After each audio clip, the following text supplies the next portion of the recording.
اہل عرب بابا جی کو حج پہ بلا رہے ہیں۔ 15 سال اس نے اجرت پر بکریاں چرائیں، سالانہ جو کچھ ملتا وہ جمع کرتا رہتا، پھر پاسپورٹ بنوایا۔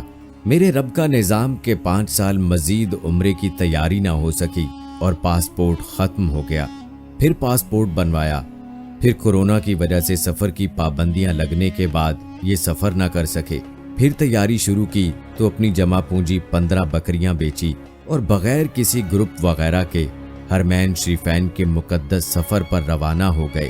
نہ ہوٹل کا انتظام، نہ کھانے کی فکر ایک ہی کہ بس رب کے در پر پہنچ جاؤں۔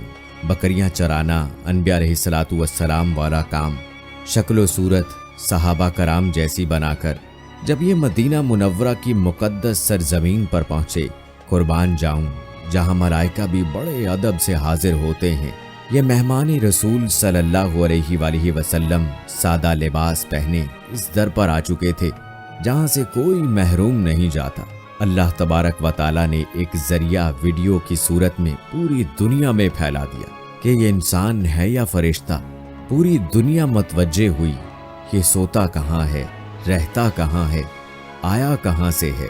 کسی کو کچھ معلوم نہیں، مگر کسی کو کیا پتا یہ اخلاص والا سچا عاشق رسول صلی اللہ علیہ وآلہ وسلم کیسے بھلا اس در پر بھوکا سو سکتا ہے۔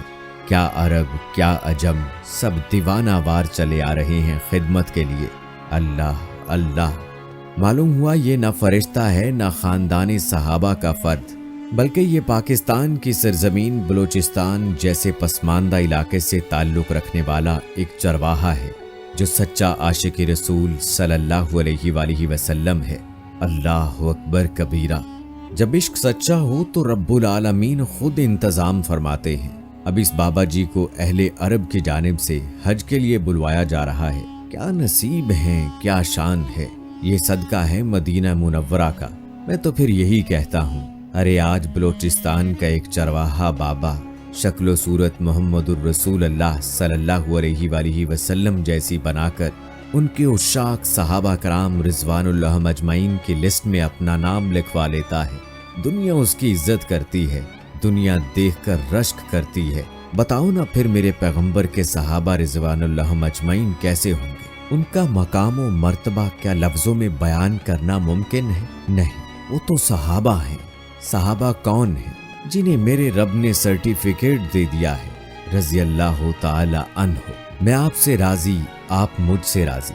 اور پھر صحابہ کے عشاق نے اپنی جانیں ان پر وار کر کہا، اے اصحاب پیغمبر صلی اللہ علیہ وآلہ وسلم، آپ کا سب کچھ رسول اللہ صلی اللہ علیہ وآلہ وسلم پر قربان، ہمارا سب کچھ آپ پر قربان۔